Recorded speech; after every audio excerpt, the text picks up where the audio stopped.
And hello, ladies and gentlemen. Thanks for waiting. We are back with another Collegiate Scrim series tonight. My name is Reed Rapid Melton, and of course, every night, actually, I'm joined by Joshua Fekez Quest.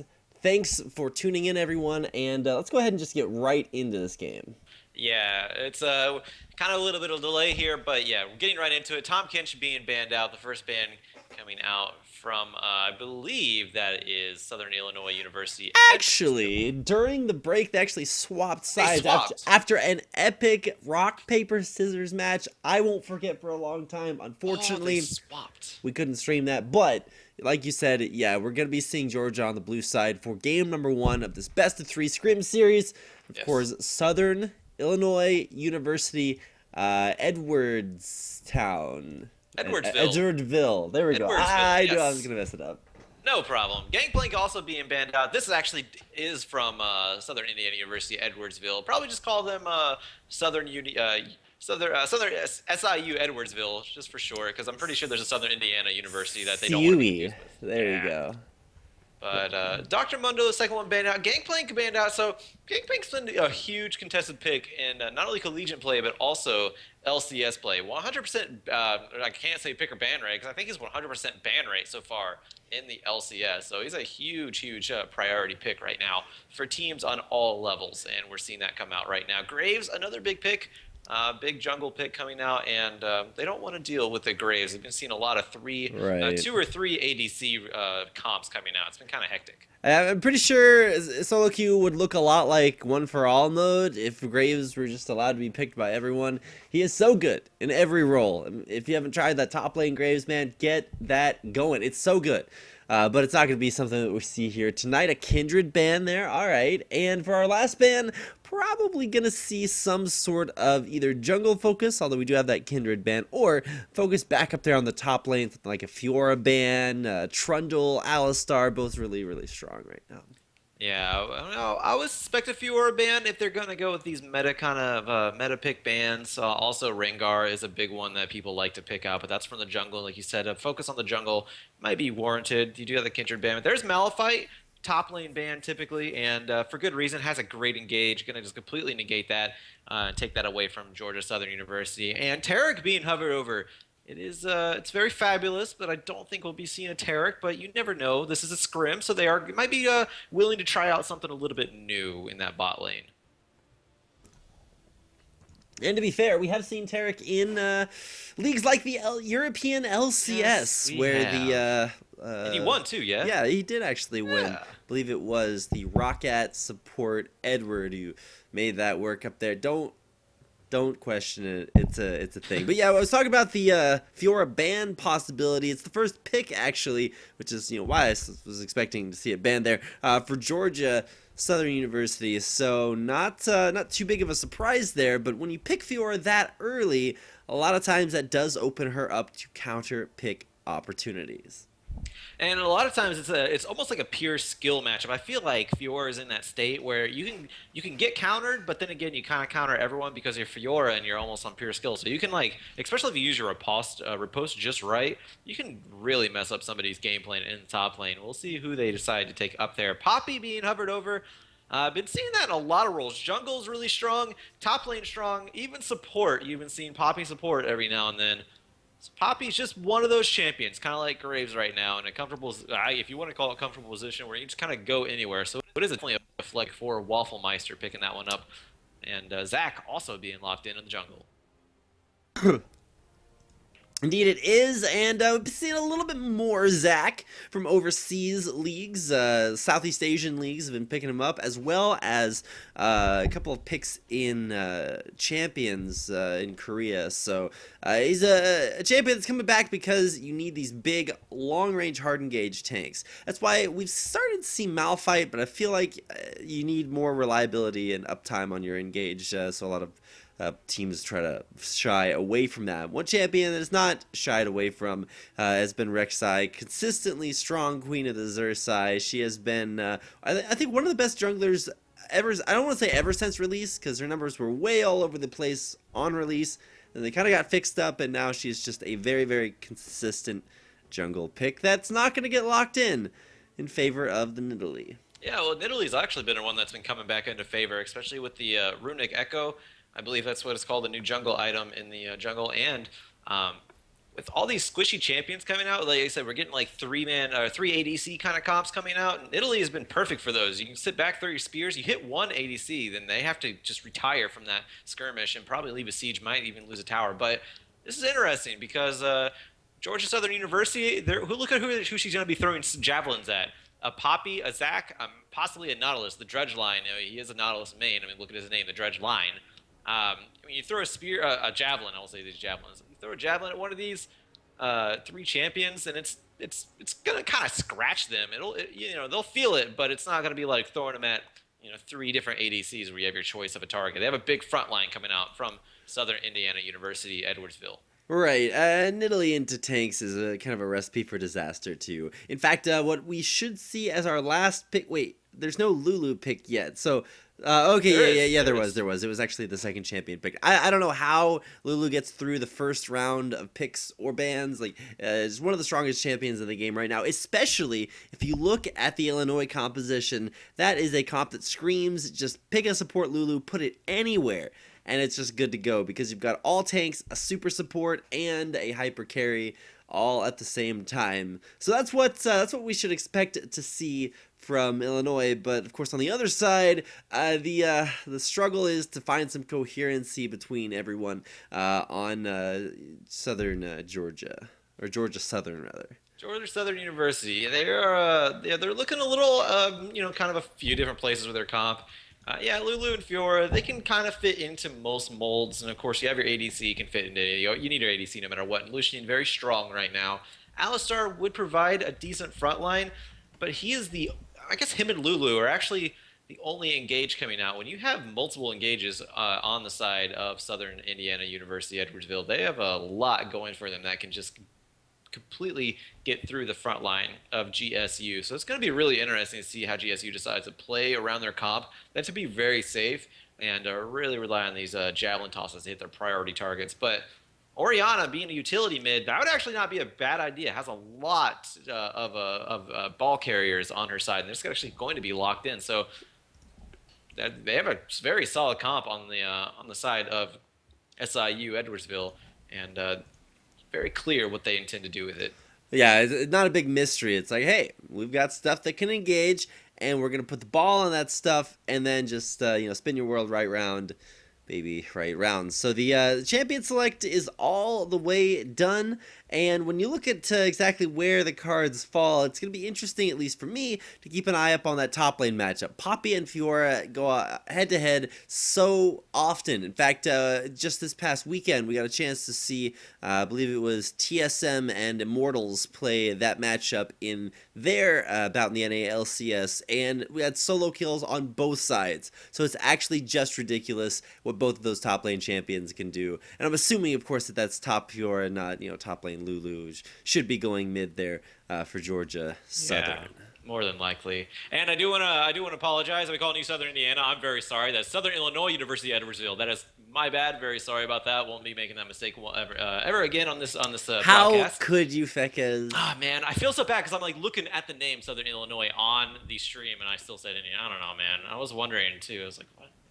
I don't remember talking about Indiana in the chat. Anyways, we'll get to that another time, and I'm sorry. But game is counting down. Do want to give a shout out to our sponsors. I'll say them correctly. Twitch, big thanks to twitch.tv for sponsoring CSL. They've been with us for a very long time. We're very proud to be affiliated with the largest streaming platform in the world. And of course, Asus Rogue.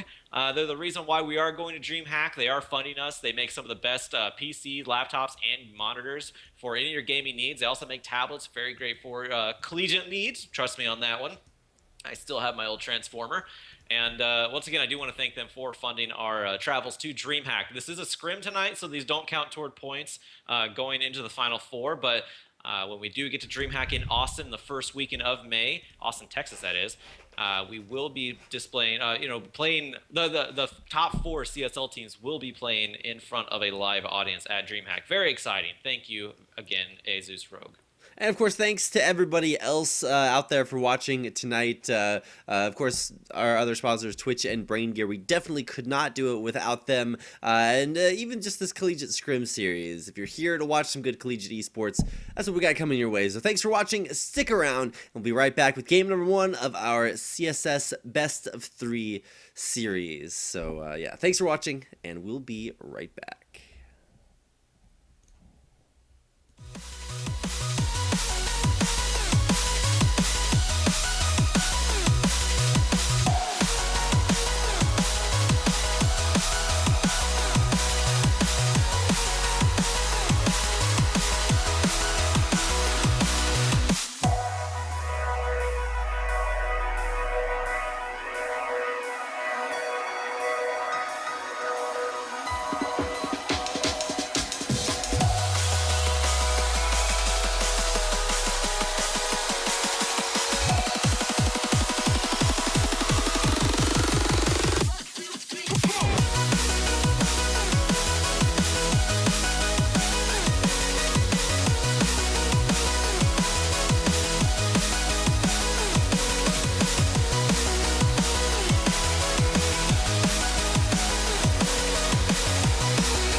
We have pinks coming out.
All right. All right, and welcome back, ladies and gentlemen, to the CSL's Collegiate Scrim series. My name is Reed Rapid Melton. Of course, joining me here momentarily will be Joshua Fekez Quest. As soon as we get everything in the right place.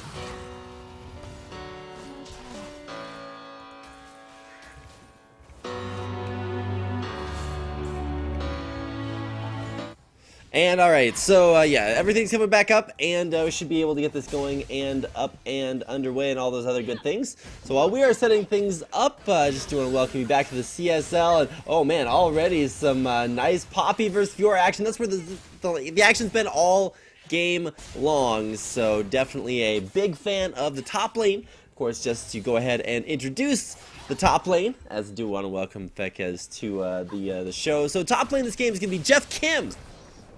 He is facing off against Taburu X. Not just, you know, the 1 through 9th Taburus. This one's been refined 10 times. Of course, in the jungle, that matchup's been action-packed all game long. Senpai Guy versus Crawdad King.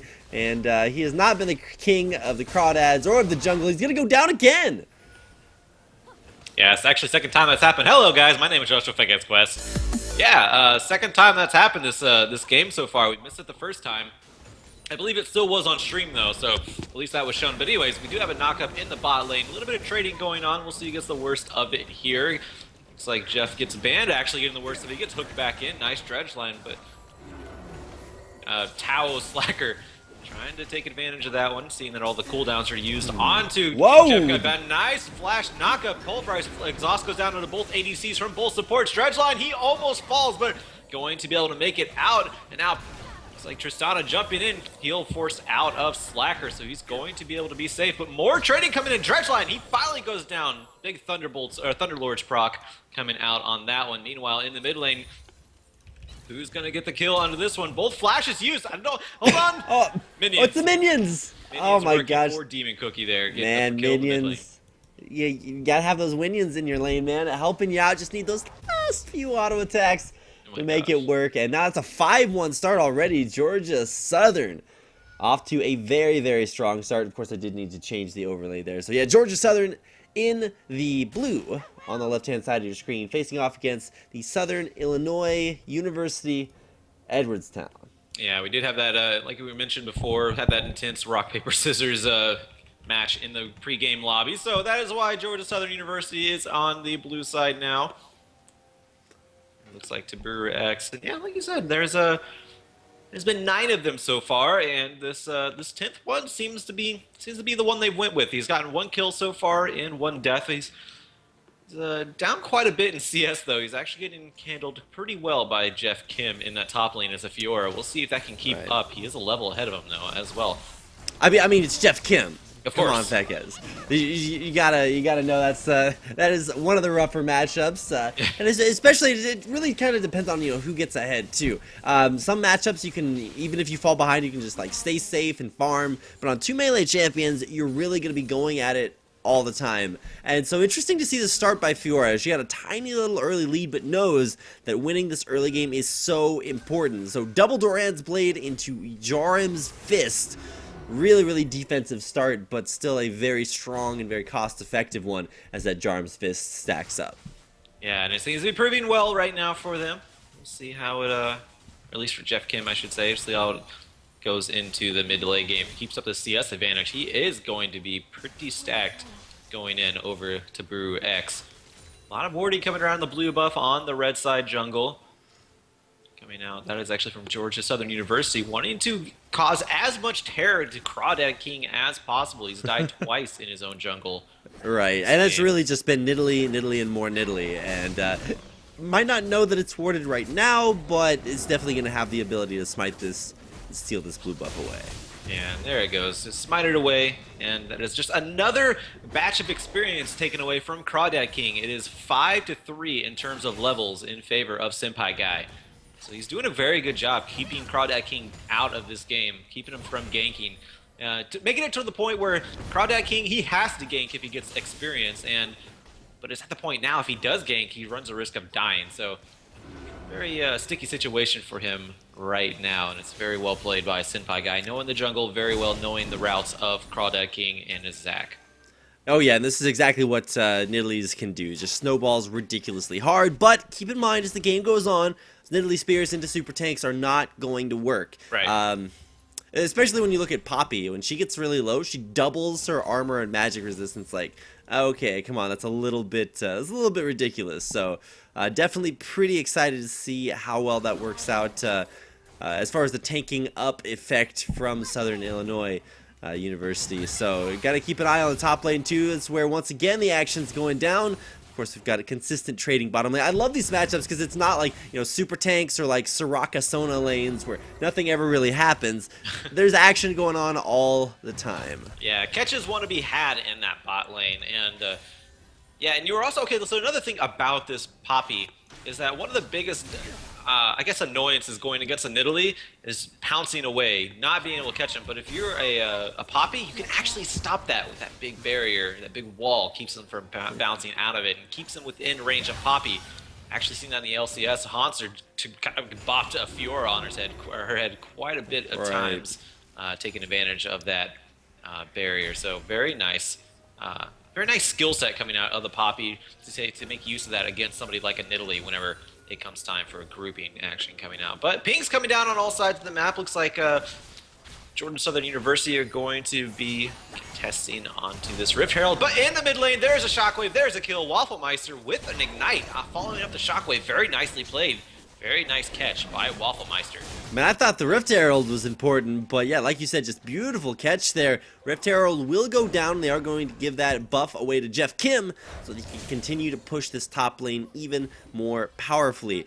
So mid lane, we did have the second kill of the game going over to SIUE, but still much more being taken on the sides of the map and just snowballing his Fiora and trying to keep that top lane as strong as possible. Hold on, Senpai guy, he needs to be careful. He's been biting off a little bit more than he can chew, and still dying. That was not even the help of Crawdad King. He did not get the assist on that one, so that was all Wafflemeister getting that shutdown on to Senpai guy. He's now 2-1-0, taking advantage, or taking the lead in that mid lane. Very nicely played by Wafflemeister.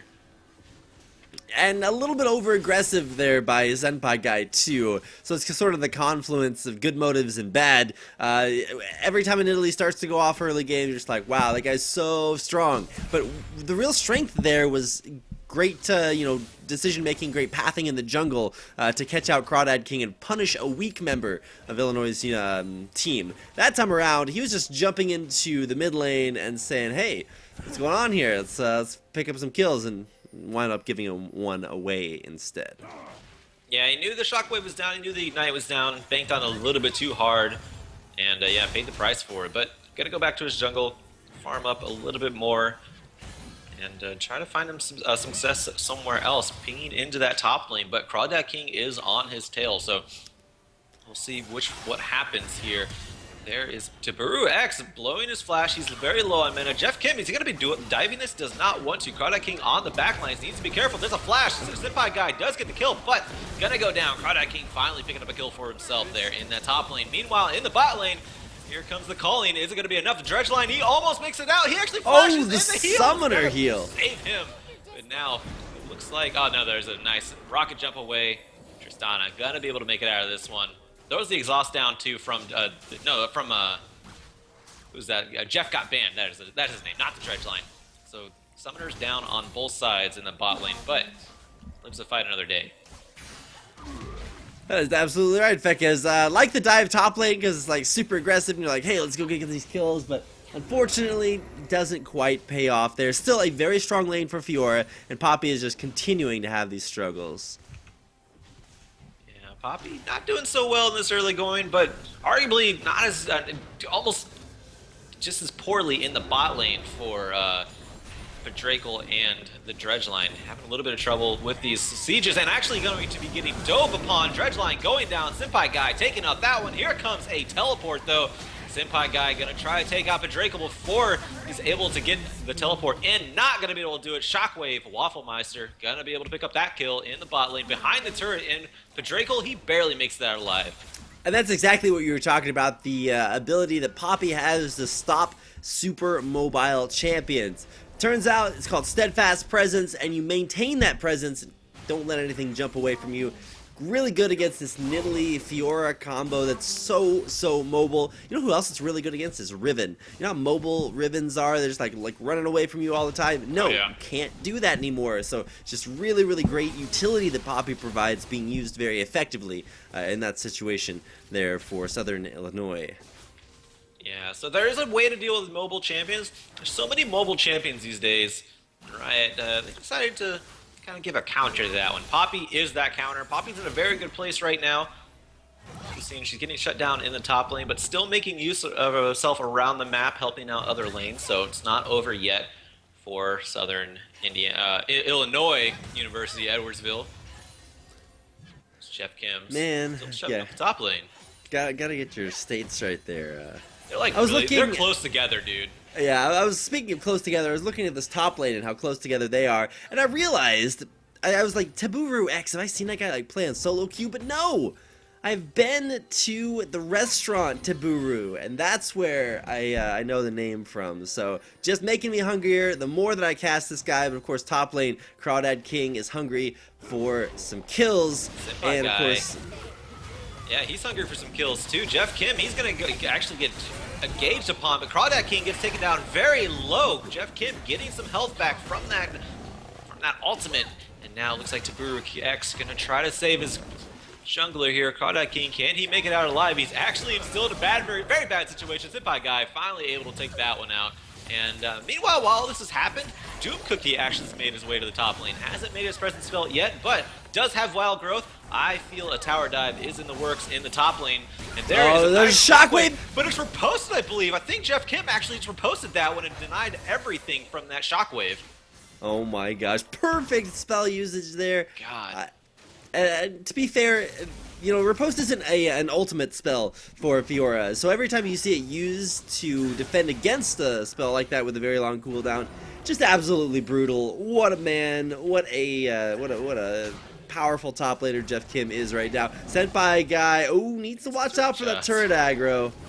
He's gonna try to land another spear before he goes in up top. Of course, oh man, this actually might be a big turnaround. Look at all those shields, and oh my god! He's gonna steadfast inside a ring of death. Could not get out of that one. Taburu X able to pick up that kill on his Senpai guy. And this is exactly what Southern Illinois. Why do I keep doing that? Southern Illinois University Edwardsville needs to do. Meanwhile, in the mid lane, Wafflemeister doesn't have the shockwave yet, so Doom Cookie not in too bad of a position. Doesn't have his wild growth either, though, and the shockwave will be up. Actually, shockwave is up now.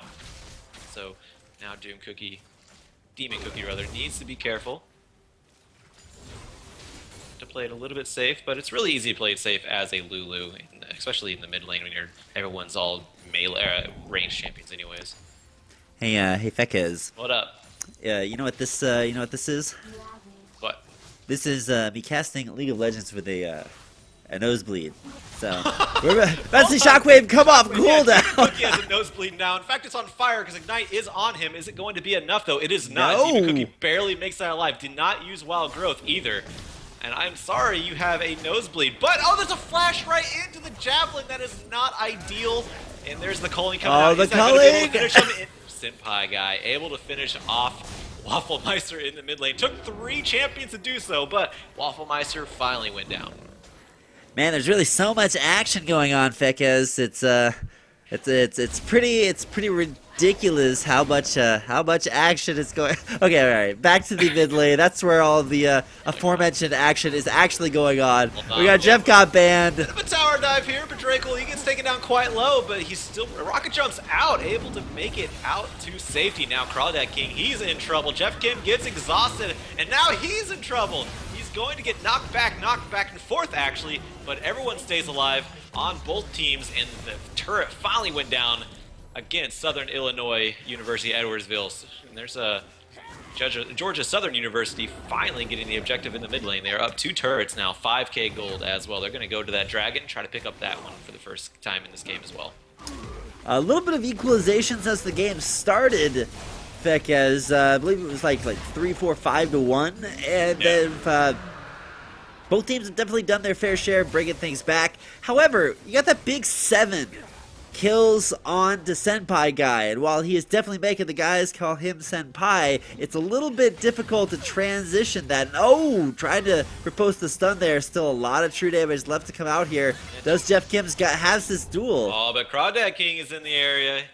Nice dash over the wall to get out of harm's way, seeing that Crawdad King was making his way down there. Did not want any part of a 2v1. Not that strong of a Fiora yet. Right. I mean, once he gets Black Cleaver, Titanic Hydra or something like that, you've definitely got some 2v1 potential there, but did not have it in that situation. And of course, discretion, as they say, is the better part of valor. Rip Herald being started. Demon Cookie Senpai guy and Jeff got banned, all there to kind of trade up the damage here. Who's going to pick up the buff? It is going to be Demon Cookie. Despite no tower in the mid lane, it's actually going to go to the top lane and try to shove up this top lane turret, but I believe it's going to go down anyways. Yeah, Jeff Kim going to be able to take that one up anyways. Taburu X needs to be careful. I think his Spidey senses are tingling. Going to be walking out of that one. Nice! Nice! Denial of the headbutt. It turns out that resolve can be pretty steadfast sometimes. And it's Yes, it interesting can. to see the Black Cleaver first build there from Poppy to Buru, not going for the more traditional Iceborne Gauntlet Rush that we see a lot of Poppies go for, or even just a Dead Man's Plate or something like that. Sunfire Cape also very, very popular, but no, it is the build straight towards the Black Cleaver. Yeah, I believe Taburu X more likely going to try to fall on the tanky side of the Dredge line and Crawdad King to sort of absorb all the frontline damage for now. Pretty sure he will eventually go into the tanky stats, but for now, wants to get a little bit more damage. As he's been dueling a lot in that top lane, there has been a lot of focus in this top lane. They are trying to, Georgia Southern University, trying to get Jeff Kim snowballed as much as possible. He's got quite a bit of farm, but he's not really got the KDA to really call it a snowball. He doesn't have, actually, he has his Titanic Hydra finished now. So he's got some stats on the side, still waiting to get that Black Cleaver finished. Right, and it's interesting to see the Titanic Hydra build path. You can actually switch between Titanic Hydra and Ravenous Hydra without any cost or cooldown or anything like that. And so it's interesting to see which builds players go for. Sometimes you'll build the aggressive Ravenous Hydra early and then transition to Titanic once you get your Black Cleaver for the health bonuses and stuff like that. But this time around, it's just a straight up Titanic looking for a Black Cleaver. Almost second item complete there for Jeff Kim. Yeah, it looks like both teams just kind of picking up objectives around the map, warding as much as possible. Actually, I say teams are warding as much as possible. I only see wards right now from Georgia Southern University. There's not many wards coming out from Southern Illinois University Edwardsville, and that's rather interesting. They don't have much vision in the jungle, but despite all that, there is an engagement from Crawdad King, followed up by a Shockwave. No kills yet, though. Nice wild growth onto Demon Cookie. Jeff got banned.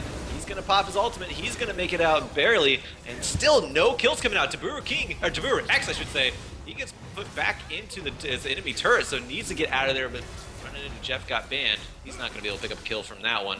And now it looks like Senpai guy on the wrong side of the lane here, of the map, but meanwhile, the entire time, Jeff Kim split pushing in top lane. Remember, this is a 4v5, and Demon Cookie finally able to take up Taburu X, and there is Jeff Kim getting into this fight, and that means that Georgia Southern University, they're going to win that very, very easily now. And I was thinking that the fight could have gone so many different ways. Jeff Kim tried to come in there and make the big play. Hold on, Made hold a on. slightly... I'm sorry, yeah, Slacker dashing into the base, into the face of the Dredge line. And the Waffle Meister, actually, they can do that because there is so much pressure in this top lane from Jeff Kim. Now, I'm not sure why Zach didn't go in there. It's only a 1v3, not very, scary, even though he doesn't have a ton of items. Gonna look for the pull onto Jeff Kim, or posted. Oh my gosh. Jeff Kim's riposts have been pretty spot on this entire game so far. See if it keeps up here. Jeff got banned, he's just gonna distract the enemy. Hey, follow me, don't follow them. He's gonna give up his life. Who gets the kill? It's Waffle Meister. Picking up that kill. Not gonna give it to Perdrakel. He's 0-2-2 right now. Could have used that kill, but wants to give it to the more, I guess, engaged-centric Oriana right now.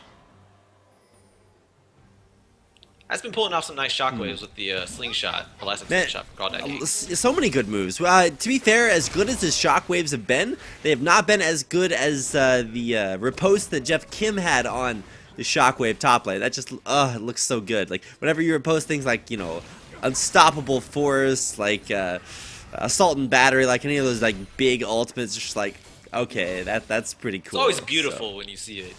It really is. Except Much like you, Fekka. Of course, yeah, of course. I mean, I have mirrors. Goes in every without room. saying. Yeah, I have mirrors in every room. In fact, I wear glasses. They're not even really glasses. They're just mirrors facing back into my eyes because I get lost sometimes. But looks like some warding taken out, and warding putting down around the side of Baron from Georgia Southern University. See if they want to start that one pretty soon. They are in control. This one, the kills aren't too far apart, but look at these objective controls.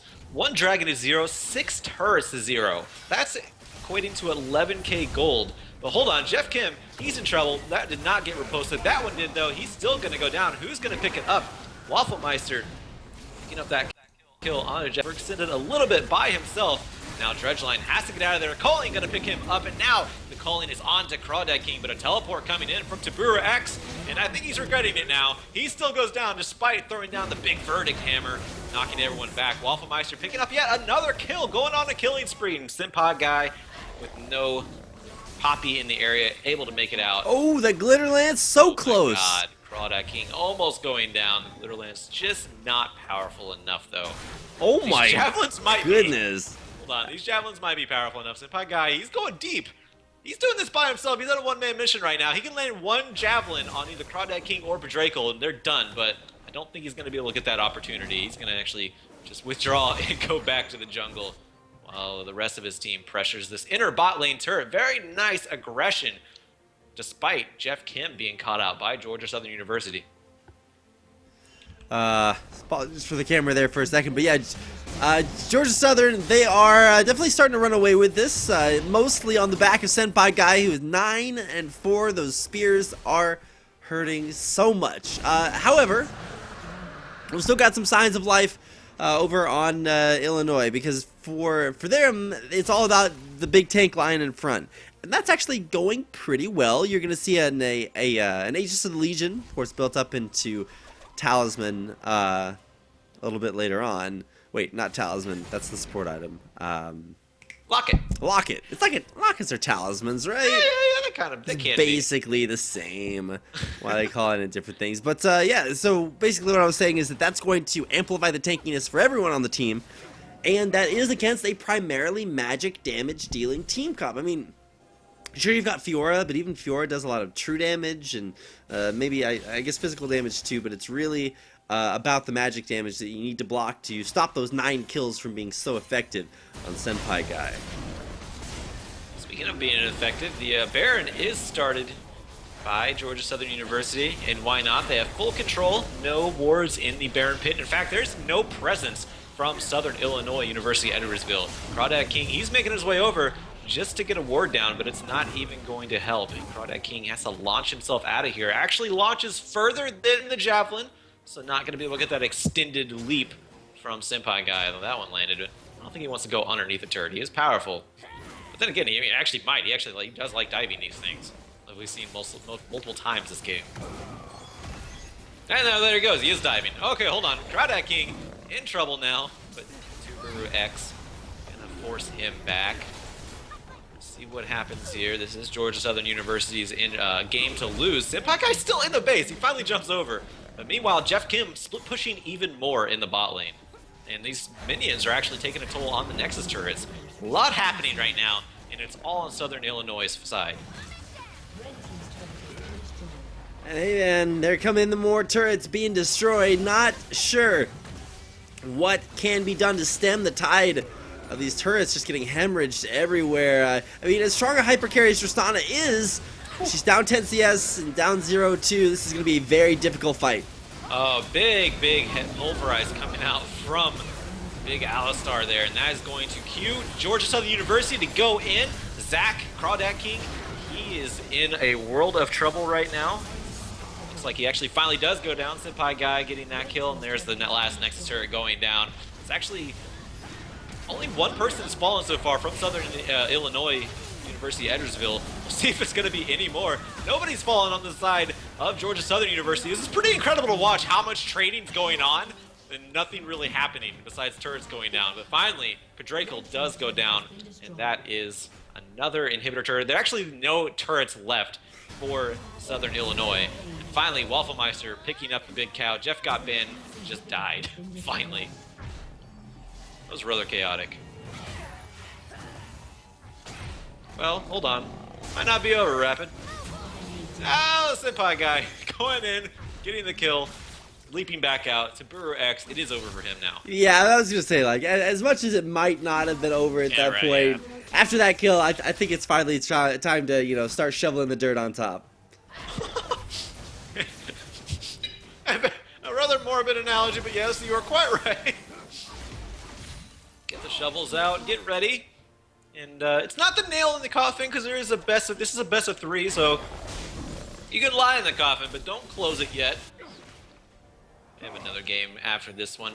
Do want to reiterate, this is a scrim, so these actually don't count for league points or any kind of going toward DreamHack in Austin. This is just for practice for both teams, and right now, it's Georgia Southern University coming out on top in this practice. They are displaying a pretty high level of objective control right now. Like I said, 2 dragons to nothing and 11 turrets to no turrets.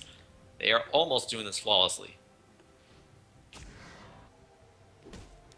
Man, I don't really know what to say. The flawless nature, maybe not quite so strong, but oh man, top lane, we've got another little bit of action going in there. Oh Jeff Kim can't stop, won't stop. He has that black cleaver now. There is nothing that will stop that. So, yeah, very easy kill for Jeff Kim at this point in this juncture here. How's your nose, buddy? You know, it's seen better days. I like to. Currently, I'm just pretending like I was in a Rocky Balboa movie. So Fair enough. That's pretty much what's going on. We've got base defense of the ages coming in here for Southern Illinois. I was about to say Southern Illinois look like they're cosplaying a Rocky Balboa movie too, because they're getting kind of beat up right now. Nexus turret, the Nexus itself is completely exposed. Big shockwave onto Jeff Kim. I don't know what was reposted there. Something was, because there was a couple things that went at him, but he still gets the kill, in the end. And there's the Nexus going down. Very, very well played by Georgia Southern University. Man, what a game! 19-10 is the final score, and Southern Illinois University Edwardtown will go ahead and pick up game number 1. But of course, this is best of 3 Scrim series, which means it's not over yet, Fekez. No, it is not. We are going to get game number 2 set up. Before we do, I want to give a shout out to our sponsors, Twitch, Azus Rogue, and Brain Gear. Go check them out. And my name is Joshua Fekez Quest here with Rapid. We'll be back on the Rift for game number 2 in this best of 3 Scrim series between Southern Illinois University Edwardsville and Georgia Southern University. We'll be back in just a moment.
and gentlemen, and welcome back to the Collegiate Star League's the CSL's Scrim series coming back tonight with game number 2 between Georgia Southern University and the Southern Illinois University. I was leaving that one up for you, Fekez, so that you could... Oh, you're so cute. Yeah, Southern Illinois University, Edwardsville. Edwardsville, there we go. Yeah, no problem. Lulu being banned out. Let's check that out real quick. And here we go. So yeah, checking that out. Back in Champion Select, of course, we are going to swap sides this game. SIUE CUE is going to be going on the blue side, and GSU, of course, on the red. Lulu banned out as direct response from Demon Cookie's play last game. I'm surprised that Lulu, Demon Cookie didn't perform poorly on her in it whatsoever, but I think it was a standout. You know, that's the problem that we need to get rid of to try to accomplish what we want in game number 2. But they felt it was a big enough threat to ban out, so Lulu, Graves, and Kinchard banned out from SIUE. And Fiora, there's the Fiora ban, and because they do not want to give that first pick over to Southern Illinois University Edwardsville. All right, well, for the time being, the biggest thing to watch out for is going to be the Nidalee. We saw how strong a pick that was in the last game, but okay, also big is going to be that Tahm Kench. Yeah, made Fekka squeal a little bit. I don't get to see Tahm Kenches too often. They are almost perma-banned as far as the games that I'm concerned with here. But this time does get through for SIUE. So GSU, we're going to see how they react to this one. Georgia Southern, they have a little bit more to deal with now in the fact of Tahm Kench being on the side. And of course, Poppy is still open for them as well. Now they do have Ezreal hovered over. And in regards to Poppy, we were talking about the Steadfast Resolve. Wait, hold on. Well, never mind. Either way, Poppy's going to be locked in for GSU. I was going to mention how I believe Ezreal can still get out of that because his arcane shift is actually a blink rather than a dash or anything of the sort, so he can overcome those sorts of barriers. But it doesn't matter. It's irrelevant, as Slacker are going to be locking that one in for their top laners, top laner Jeff Kim. I believe it's going to be top lane Poppy. We'll see how it goes here. Right, and of course, to be fair, both of these top laners can also be played as supports. You have support Tahm Kench and support Poppy, both very, very strong in their respective roles, whether or not they're support or top lane. So, yeah, a lot of flexibility going on. That Ezreal doesn't even need to be AD carry; can be mid lane there as well. So, still some more flexibility coming out. Same thing for Corki. Everything goes anywhere now, Fekez. Yeah, everyone's right. Finally achieved that. Everyone has their cake and eats it too. So yeah, we're going back to that season 1 meta where everything just goes everywhere because nobody knows where it's supposed to go. Oh, that's good. I don't know how to take Caston in bot lane like I used to. No problem, easy peasy. Of course, he doesn't silence anymore, so he's even more useless in bot lane. But Dredgeline, he is going to be locking in that Corki. Waffle Master going to go back onto the Orianna, and why not? He had a fantastic Orianna game in game number 1. So it's one of those things that's not broke, don't fix it, but we'll see how he fits into this team comp that's coming out because so far, Corki and Tahm Kench are new players on the side of SIUE. We'll see how they work with Wafflemeister's Orianna as a ball delivery system. I don't think we'll be seeing Corki deliver that system, but Tahm Kench is not a ball delivery system, by the way. Corki can be if you get the package. And then just launch yourself into the middle of the enemy team. Of course, you can then still Valkyrie back out after the shockwave goes out, but it's still pretty cool to see. A lot of area of effect control there. Yeah, and you mentioned Tahm Kench not being a ball carrier, and that's actually one of the big problems that pros have with Tahm Kench. They'll still pick him because they can get around that, but a lot of people still have problem with Tahm Kench's mobility or his lack thereof, because all he has is one slow, and you don't get the speed boost from eating somebody anymore. So you just you have to walk up to somebody and hope to hell that they don't walk away, or maybe you can hit that tongue lash and catch up to him and hit him once again, 2 more times actually with an auto attack to eat them, and that's kind of your biggest bet as a Tahm Kench. Other than that, you kind of wait for somebody to engage onto you, and who better to do that than a Malphite, because that's locked in for Georgia Southern, and now don't know where that Poppy's going because that Malphite could also go top lane. It's not going to be jungle. That's Rek'Sai. Right, so Malphite's still a little bit of a question mark. However, if there's a champion that does well against Malphite, it's going to be Darius. You really just punish melee users really, really hard. Now, one way that you can get around that is by playing AP Malphite and maxing your Q instead. That's definitely one option, but with as much... as few AP Malphites as we see, I'm not really sure he's going to take that opportunity. And now, that brings it all down to our last pick of game number 2. What's it going to be, Fekez? This one actually went by us. There is a sub over on the side of SIUE. No more Crawdad going on the Zach. It's actually, I think that's supposed to be Haha Pack Leader, as the, J's do form the H sound. I believe it's, you know some Portuguese, yeah? I know that's how it is over in Spanish as well. Like the J's make the Ha sound. Well, the PK most likely is like, I don't know, player killer. Killing, that's what it used to stand for. Well, it had back leader in the after, day. so I was like, well, there are pack leaders. I don't know. All right, well, we'll surmise about the abbreviations there while we check out the Ari that was locked in at the end there. That means that this is a pickiest of pick comps. So you want to catch up to somebody, lock them down, make sure they can't get away.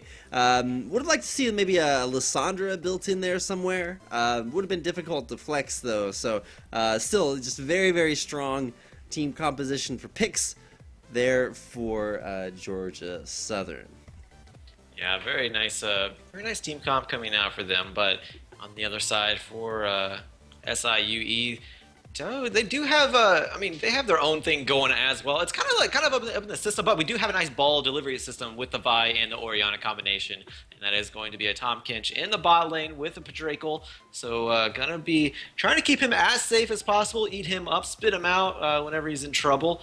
Thing is, you don't have too much trouble coming your way with an Ezreal, especially early on. You just kind of have to avoid the poke coming out, but we'll see how that one goes as we do count down into the game number 2 in this best of 3 Scrim series between Southern Illinois University, Edwardsville, and Georgia Southern University. My name is Joshua Fekes here with Reed Rapid Melton. Going to give one quick shout out to our sponsors before we go to break. Twitch.tv, thank you for sponsoring the CSL and featuring our matches weekly. Of course, we're always happy to be affiliated with the largest streaming platform in the world, Azus Rogue. Thank you again for providing the funding to go to DreamHack. That is where we're going to be in the first weekend of May, hosting the CSL finals, semifinals, and finals. Going to display the top 4 teams in the CSL brackets and have them play on a grand stage at DreamHack. Thank you, Azus Rogue, for making the world's best gaming PCs, laptops, and monitors, and of course for helping send us to DreamHack. And of course, last sponsor for you, Rapid? That's going to be Brain Gear. If you guys want to pump up your game, pump it up in League of Legends or whatever esport you decide to play, Brain Gear is a great supplemental way to do that. It's going to increase your mental capabilities as you get in there and stay energized with Brain Gear.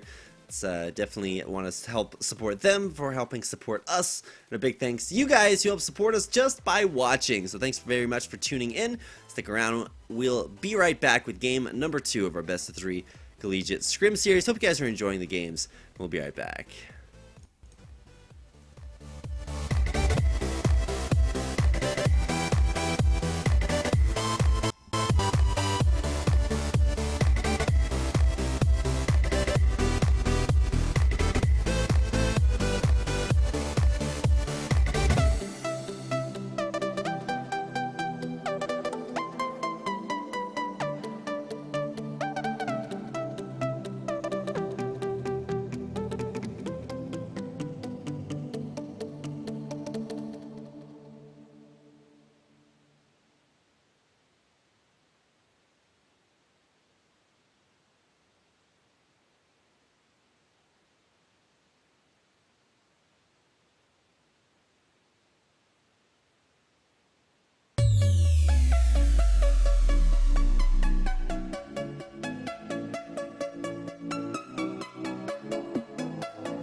Welcome back, ladies and gentlemen, to game number 2 of our Collegiate Scrim series for the night. My name is Rapid. With me is Fekez, and we're into game, like I said, number... I was trying to see if you guys forgot it. Number 2, and everything underway. Nothing too surprising for our level 1 action. A lot of pings coming out, but you know they don't really mean anything. These teams are just kind of having fun with it tonight, so a lot of lightheartedness now, especially with these pings. Game number one, they pinged relentlessly for the first like 45 seconds. Gave it a little bit of a lax feeling this time around, but we'll see what happens here. So it looks like Senpai Guy going to be starting on the top side, which means he's going to be making his way toward the bot area around about 3 minutes. And Jeff got banned and Slacker. They're going to try to take up the Gromp here. So haven't seen this one in a while, actually. This is a little bit of an interesting start coming out from GSU. Now, there's also another interesting start for GSU, and that's the Doran's Ring Malphite in the top lane.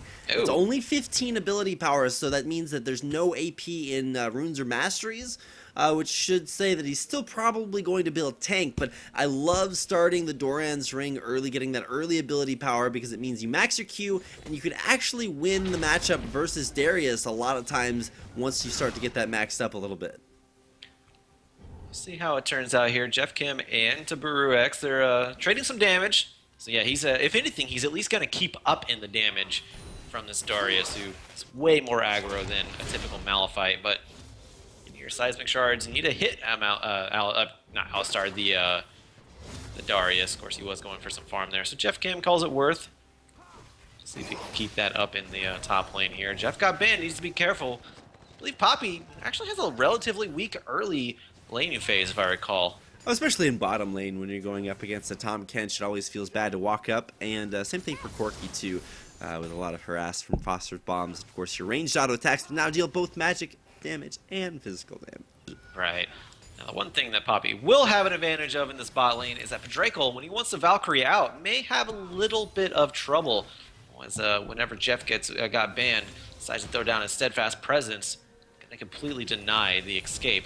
We'll see here. Nice heroic charge. Not into a wall, though. Dredge line just going to eat him up, spit him out into safety like we were talking about. That's the best quality of a support Tom Kench. But hold on.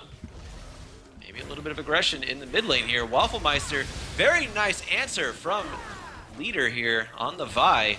A lot of damage going on to Demon Cookie. There's a flash knockup on a Senpai Guy. Knight goes down on the Wafflemeister. Back on to Senpai Guy. First blood goes over to leader. Sanctioned back by Demon Cookie, but double kill overall for the Vi on the side of SIUE. Very nicely played. Gotta keep an eye on top lane too. Jeff Kim getting solo and almost soloed in the top lane, so he's going to have to head back to base and use that teleport defensively just to get back into lane. Taburu kind of doing what Taburus do up in the top lane, winning it out pretty handily. What do Taburus do, Rapid? You saw it right there, Fekez. I guess you're right. Yeah, that is what Taburus do. Taburu is actually 9 CS up right now. Has the teleport, goes back, going to buy a little bit more power. Probably teleport back up to that top lane so he doesn't miss any experience or CS. Or he could just walk and save it for a bot lane gank, possibly. We'll see how it goes. Jeff got banned. Gonna go into the face of Padrakel. Get a little bit of damage put onto him. Not too much happening in that bot lane besides Slacker getting tongue lashed by the big catfish. A little bit odd, but you know, it's kind of what you do whenever you're a walking, talking catfish with a top hat. Is that what you do? I wouldn't know. Clearly, it's the only one I've ever seen do it, so it's 100% success rate on that theory. Hey, I guess you're right. We'll have to test that theory over the course of our many games together, Fekez, and see if it's true. All right. Taburu X getting shoved up a little bit, pulls in Jeff Kim. He was a level higher. Doesn't get too much damage onto him, though. Yeah, because Taburu can't fight through the minion wave there. It's actually gigantic, so yeah, definitely want to avoid that. So pretty evened out here right now. Tracker jungle items being picked up for both junglers. Going to have that ward advantage. Main difference is there is a sweeper on the side of leader, while Warding Totem still taken up by a Senpai guy. Not sure if he forgot to pick up a sweeper, as he already does have wards in his tracker. But be it as it may, big difference right now between the junglers besides that double kill on the side of leader on SIUE. Very nice charm landed in the mid lane, but no damage to follow it up. Now coming to the top lane, Senpai guy. We saw how hard this guy could carry in game number 1 with an incredible Nidalee performance, but now, haha, PK leader running through the jungle. Let's see what he wants to make happen. Does have blue buff, so a lot of cooldown reduction and actually ability power based off of that. Although I think nothing scales off of AP there for him.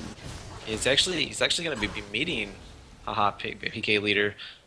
Meanwhile, in the bot lane, Dredge line just spitting out Padrakel once again. And not enough action for the Director Camo to really give anything to the top lane, so both junglers just going to go their separate ways.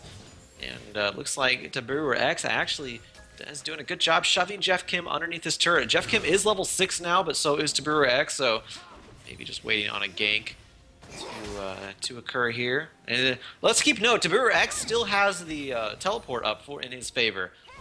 Meanwhile, in the bot lane, we do have a roam. Demon Cookie not going to be able to land anything yet. Did not throw out the charm.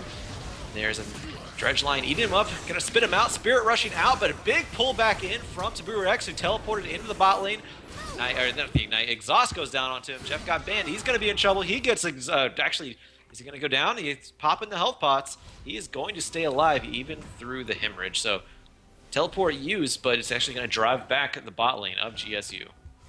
Yeah, close, but not close enough there to kill off Jeff. Got banned. Who is going to be A-okay as he heads his way back to base. Now, a couple of other things to keep in mind, though. All while all of that was going on, Jeff Kim was sitting top lane, so he's just chilling up there, making that lane look pretty easy. Although Shockwave mid lane, Senpai guy, that last auto attack. Ooh, Shockwave, yeah, Shockwave Ignite and 2 auto attacks, able to pick up Senpai guy. Wafflemeister, he knows his Orianna. He's very, very calculated with his Orianna damage. Very nicely played in both games so far by Wafflemeister. That's 3-1 in favor of SIUE. A little bit different of a start this time around.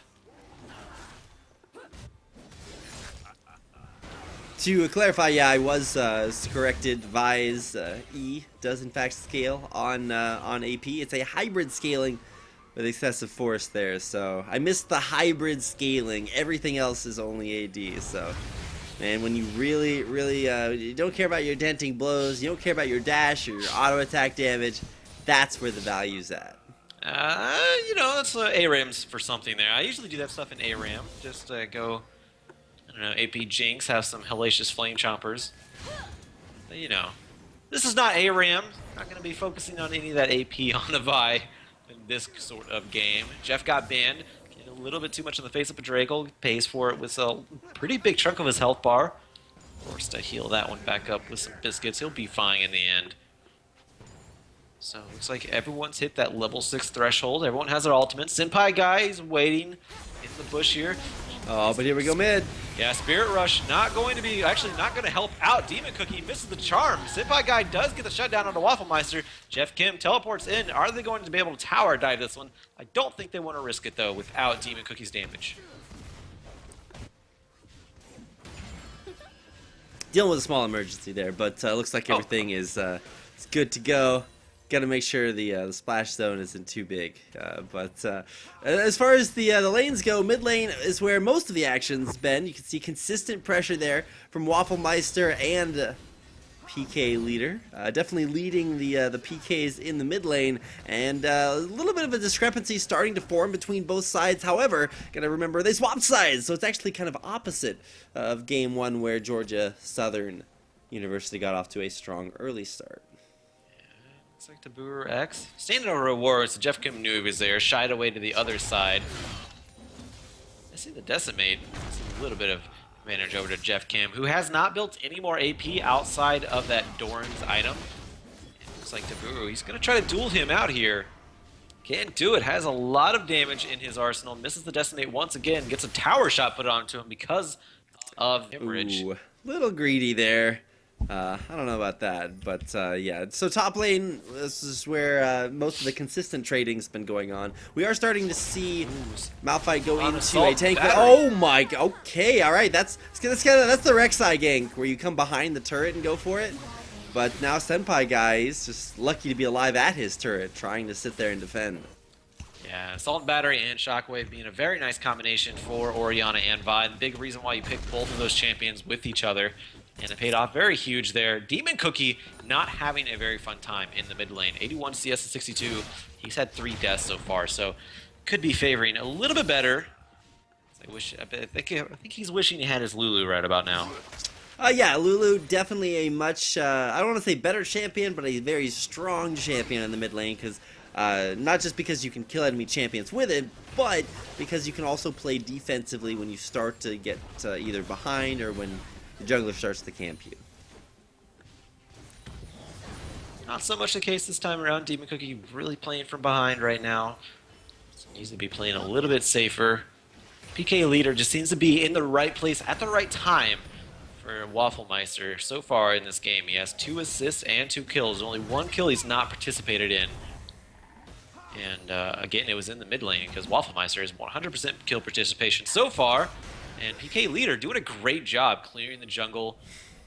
And like I said, just being in the right place at the right time. Not only for the mid lane, but he's also been in top lane. I think I actually showed his presence in top lane once, driving away Senpai Guy. For as much as that's worth. So far, top lane, it's been kind of by themselves. Kind of going back to an island. Looks like PK Leader is making his way to the top lane, though. So it might be seeing a little bit more aggression from SIUE in that top lane. Right, and I think we're actually going to start to see that stick, at least until one of 2 things happens. Either A, PK Leader comes top lane and evens the score, which it looks like is exactly what he's trying to do, and oh, Jeff, actually forcing Vi to walk away defensively. Yeah, may have thought he was over a ward. Thought that Jeff Kim was walking over there knowing that he was in that bush and may have had some backup, but little did he know that he was completely alone and just face checking. But it looks like Senpai Guy using that Void Rush to get into position to try to counter something here. Seeing that now that PK Leader is in that top lane. Sitting in the bush in the top lane, actually. We'll see if he sticks in there. Oh, top lane, here we go. Rek'Sai. Tunneling in. PK Leader charging up. He's going to go back in. Jeff Kim. He still has his Unstoppable Force. Chose not to use it. Taburu X was over half health down. Surprised they did not go in for that one. I mean, it was still kind of dangerous. I feel like there's definitely kill potential there, but better to save it for the perfect opportunity. You know, the opportune moment. If you're a big fan of Pirates of the Caribbean, that's when you want to use that skill. Mid lane though, got oh no, one auto attack again. Man, those he's so good with this. Following auto attacks are so deadly, especially Orianna's. Yep, that's his 4th kill of the game, leading all scorers. Again, sticking with that 100% kill participation, as all the kills have happened in the mid lane. It's a lot of attention being focused there. And this time, even solo, they did get a turret in the mid lane. But meanwhile, in the top lane, Jeff Kim, he gets ganked here. He's actually going to have to use that Unstoppable Force to get away. And actually, he does not have it. Flash and Noxian Guillotine actually following through on the Flash. That's how powerful it is. So Senpai Guy, he's going to get turret dove here. PK Leader taking up the turret shots for Taburu X. Senpai Guy flashes back. He actually may be able to get underneath his turret and be alright. Shut down onto PK Leader. Oh my Double kill goodness. for Senpai Guy. He knew his damage and he got it. Double kill? I was actually definitely expecting the dunk there from Taburu, but it ran out just ahead of time, unable to get the kill. And yeah, Senpai Guy knew his early game aggression, and he's actually just building tankiness. He doesn't even have any aggressive stats, and he doesn't even have any boots that would have helped him either. Those are just swiftness boots. So, wow, how does he do it without even trying? Senpai Guy up in the top lane once again, just can't stop, won't stop carrying. That's one of the reasons why he picked up the Rek'Sai instead of the Nidalee this time around. I think he did have the Nidalee up. I believe it was still, I don't think it was banned. I think the Fiora and Lulu are banned out, but knows that the Rek'Sai has quite a bit of power in her own right, so very nicely played by Senpai Guy in the top lane, getting himself a double kill and a shutdown which gives some global gold over to his team, which they definitely need. They're 3K down, 15 minutes so far, 2 turrets down, and they have also been denied the first dragon of the game. So I guess they completely, I'm not going to say completely opposite from the last game, but it is definitely a little bit different having this PK leader in the jungle opposed to Crawdad.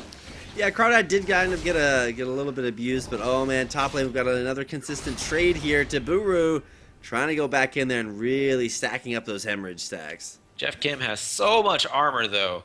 And Noxie and Guillotine, though, would be able to penetrate right through all that. So Jeff Kim, smartly, wisely going to make it out of there, go to the Krugs and say, I can at least beat up on these rocks. Can't really do too much to the Darius right now. But Drakel, what is he doing? He just got really aggressive, getting charged into the wall. And he's going to have to try to travel out of the wall of Jeff got banned to try to Valkyrie out, but now he's turning it back. A lot of damage getting put on to Jeff got banned. Man, I still just can't wait. Whoa, mid lane again! Hold on, Action yeah, just doesn't stop. Spirit Rush used as an escape for Demon Cookie. Demon Cookie has not been able to get any relief of pressure in that mid lane. Seems like every time he tries to use his Spirit Rush to get into an offensive position, ends up either dying or having to recalculate and just use it as a defensive for the last 2 charges. It's been a very hard lane for him in this mid lane. Like you said, yeah, very difficult defense there in the mid lane. And what's so kind of interesting for me is to see that, how the tides of battle have turned. Just because this is the very similar situation to what you saw in game number 1, but from opposite sides. Yeah, it's the assassination potential definitely getting diminished in the mid lane from Demon Cookie, and Wafflemeister doing very well again. So yeah, it's mostly been this jungle in the mid lane here. The PK leader and Wafflemeister, they have been extremely powerful in this second game in this best of 3. Definitely want to bring it into a game number 3. SIUE doing everything they can to make that happen. Oh, but still now, watch out, going in top lane, it's a 3v1! It's a 3v1. Stoppable Force is up, and the turret is up too, so Jeff Kim does have a little bit of relief in that aspect. Jeff got banned, making his way to the top lane now. PK leader, can he make it out? Big shockwave hitting all 3 members of GSU. Demon Cookie in the top lane now. Can he get a kill? Finally does, onto PK leader, but there's a flash. Dredgeline getting the tongue lash onto Demon Cookie. Gonna eat him up, spin him out. Where's he gonna spin him out to, though? Into damage, into hell, more than likely, as Wafflemeister picking up that kill. Once again, that last auto attack is what does it. And that is a 3-for-1, all in favor of SIUE.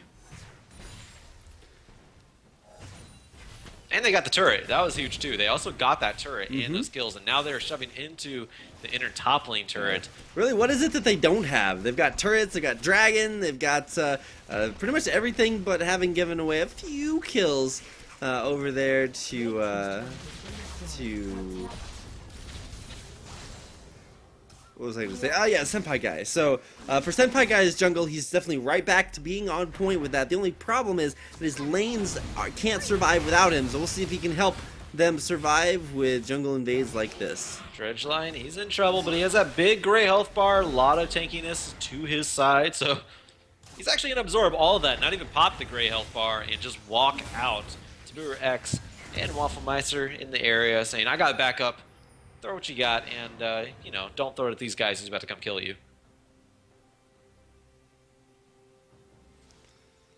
It's very kind nice. of a weird choice there as far as, like, options go. It's like, well, do I choose the guys that are going to come kill me or not? Well, what are my other options? Well, those don't look super great, so I'm just going to do the sure thing. Yeah, just sometimes, like I said, discretion is the better part of valor. You just run, regroup, get all your ducks in a row, all of your eggs in one basket. All your pins in one cushion. We can probably keep going with those all night. Senpai Guy taking up the red buff though. Dredgeline trying to clear out some wards here. Slacker. And this is the thing, SIUE, they have complete control of GSU's jungle here. They're going to go in on Dredgeline. Dredgeline is almost by himself, actually. Wafflemeister is in the vicinity. So is Padrakel. Now, they're still able to run all over the the jungle of Georgia Southern. So it's very, very interesting seeing how different these teams are with just one jungler change. Or maybe it's a frame of mind. Maybe it's a complete different attitude that SIUE are bringing to this second game, saying, all right, we kind of goofed around the first game, tried something new. Let's try something we're a little bit more comfortable with and work on that. Maybe that is what's happening. And again, can't emphasize PK Leader being on this game, on this team has completely turned it around. Got that double kill early game, and it's been all downhill since for GSU. Dragon being started by SIUE. This will be the second dragon of the game. It is almost stolen. Oh my god. It wasn't even picked up by the smite, but Drakel got that dragon. So all the potential in the world for Slacker to take that with the true shot barrage, and it was almost there. Not quite. So the second dragon does, in the end, go over to SIUE. See what they decide to do with that. See if they can swing that momentum in their favor. Actually, momentum's in their favor. That's not really swinging anything, and they've been able to keep full control of this game. 6-2-3 inside of Wafflemeister. So has a huge KDA to work with. Be a priority target for Southern, Georgia Southern, I should say. Trying to shut him down and get that global gold for their team. A lot of focus coming out for this Baron, and the vision of the Baron, I should say. But Drakel picking up his red buff. Going to go back down to the bot wave. He still has his turret, actually every turret up on the side of SIUE. So, going to be shoving back the big wave that's forming. Also give himself a little bit more of that gold lead. He has over 30 CS up over Slacker, which I shouldn't be too surprised. There is a huge difference in the wave clear of a Ezreal and a Corki. Corki, of course, very easy to wave clear as an ADC. Throw a phosphorus bomb and a rocket into the back lines. Clear the entire wave pretty easily that way. Hold on here, we actually have a Baron started. Jeff got banned, just threw down the ward inside the pit. So there's vision. Here comes the teleport. This is going to be pretty huge. Jeff Kim, he has his unstoppable force. Baron is almost down. Are they going to be able to chop them back? Huge verdict hammer coming out from Jeff got banned. PK Leader has to get out. Wafflemeister, I should say, still able to pick up a kill. Meanwhile, PK Leader does go down to the back line. Double kill for Wafflemeister. Can he get a triple kill? Able to pick up that triple kill. This might be a pentakill coming out for him. If not, a quadra kill at least. Jeff got banned. He's in the back lines. He's trying to run away. Deny the pentakill from Wafflemeister, but Baron, that is going to be secured by SIUE. My god, very nicely played. Wafflemeister making his presence felt hugely there. Able to position himself perfectly. Very, very impressed with Wafflemeister.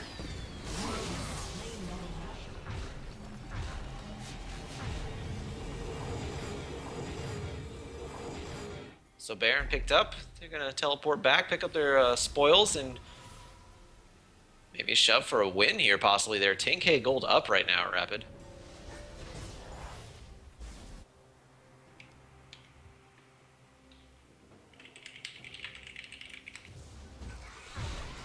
Alright, looks like we may have some communication issues here. Looks like I think Skype may be malfunctioning. We'll get back to that in just a moment, so long as the stream is going on, and that means I go on. Wafflemeister, he is huge in these items right now. Rabadon's Death Cap, Void Staff, and Things and Holy Grail. Things and Holy Grail is almost arbitrary. It's almost like not even a huge factor. It's at 25 minutes, not even 25 minutes, 24 minutes when you have the Void Staff and Rabadon's Death Cap. That's a massive amount of power. All the other things the Holy Grail does after that is just provide cooldown and mana regeneration, which of course is always great, but put the blue buff on Wafflemeister, which I think he has anyways. That will pretty much seal all of that. Demon Cookie is not putting out near enough damage to really justify the magic resist on the Unthings and Holy Grail. So, huge items still coming out. Even without the Unthings and Holy Grail, still have that Death Cap and that staff, the Void Staff, still pretty huge for Wafflemeister. So we have a split push coming out. 3 in the mid lane, 2 in the bot lane for SIUE. It looks like they're actually going to dive Jeff Kim here. Taburu X picking up most of that damage from the turret. And this is one thing about having those cannon minions empowered, is that you have to wait for the wave to be cleared, because those cannons will stay outside of the turret. And not allow you to not take aggro and actually keep you from going into melee and attacking it. So a little bit of an interesting mechanic, but I mean it's usually not a big problem. As if you have Baron and you're in that position, that means you're more likely on the offensive and driving back whoever you need, and just waiting for that wave. So doesn't really matter. 4 strong in the bot lane, going on to this inhibitor turret for SIUE. Charm missing from Demon Cookie. Having a little bit of trouble this game on Ahri. I say a little bit, I mean 261 trouble. Not having the most impressive KDA. Farsight alterations picked up 4 of them for GSU. And all that means is that they can ward without walking into their jungle. They're only doing it to get the slightest amount of vision of where the enemy is, where SIUE is, because they cannot go into their jungle to actually place wards. So the best item for them right now, definitely, is the Farsight Alteration. Now on the other side of that one, whenever you're winning a game, having 2 sweepers is great, because you can clear any wards that actually are placed, but you might as well just get a... just go and get wards, that keep the warding totem, because you can place 2 wards that way and place double the amount of, or get twice the amount of vision as the Farsight alterations would offer. It is something to think about if you are ahead in your game and your entire team wants to go Farsight alterations. They are convenient because you don't have to be in position to place them, but when you're that strong, when you're as strong as SIUE right now, you can afford to go out and place actual wards that last and are invisible. So especially when there's only one sweeper on the side of your enemy, you can, like I said, afford those wards. They're actually a lot more effective because, like I said, they're invisible. You get longer lasting wards, and you get twice as many as a Farsight alteration. Like I said, the main difference, you have to go place them yourself, like right in the range of them. But again, you're not really worrying about that when you're as far ahead as SIUE is. In fact, they have 3 pink wards around Baron, and the Baron's not even up. Baron hasn't been up for about 5 minutes, so that shows how much power they have right now. But we'll talk about that more later as they get grouped up for these team fights. Buffs being taken up by SIUE and GSU, respectively.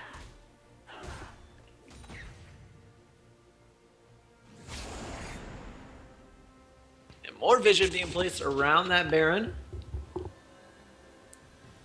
Really want to emphasize its importance on the side of SIUE. Once they get this next Baron, it should be up in about 2 minutes, I believe. Once they get that Baron, they can easily push, more than likely for a win if they want to. There's really not much stopping them.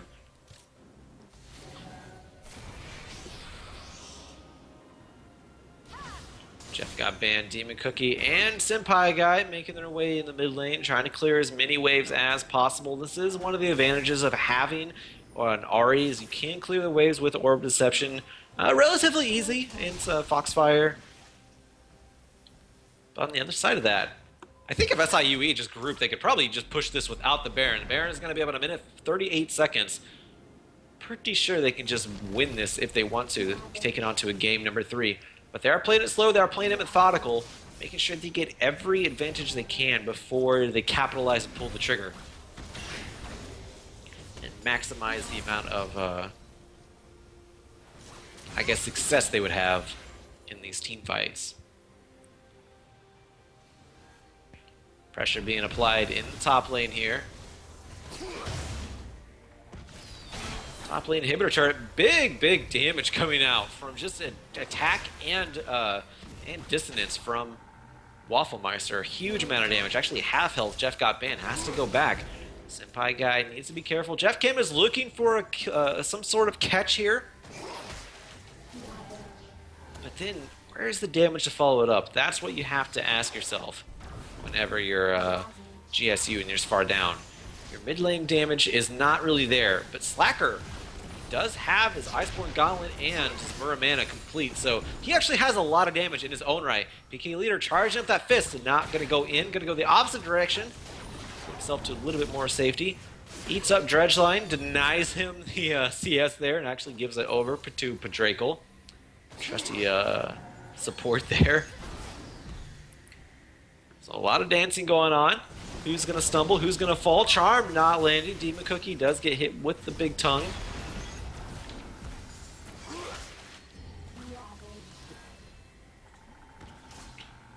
And this is the biggest stalemate I think I've seen in a long time. No one wants to dive. I really feel like there could be a huge dive. They are, SIUE are afraid of the counter dive, and that is a big thing, especially with a Malphite on their side.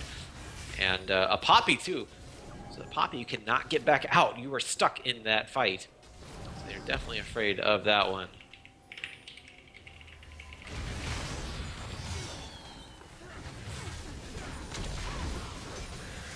Baron is up. Baron is going to be started, I believe. 2 pink wards on the side of Baron. Inside the Baron pit by itself, actually. Rift Scuddler going to be obtained here. This is where the Farsight alterations really come in handy. You don't get the long-lasting effect of the Farsight of a normal ward that you get with the Farsight alteration. But you do at least get to see if they're starting the Baron, which they are going to not do the Baron. It's like someone's going on an Abyssal Voyage and just gonna get thrown back into his own base here. Senpai guy, what is he doing? He's on his own voyage here.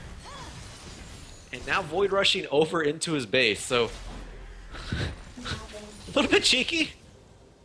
It's kind of being a little bit of a troll here. Very, I don't know, I thought it was entertaining. Senpai guy is a very funny guy. Baron finally started though by SIUE. GSU does have vision of it, but doesn't matter. Baron does go over to SIU pretty flawlessly. True Shot Barrage not hitting its mark there. And now it is up for them to take advantage of this Baron, shove in for the win, and go on to game number 3.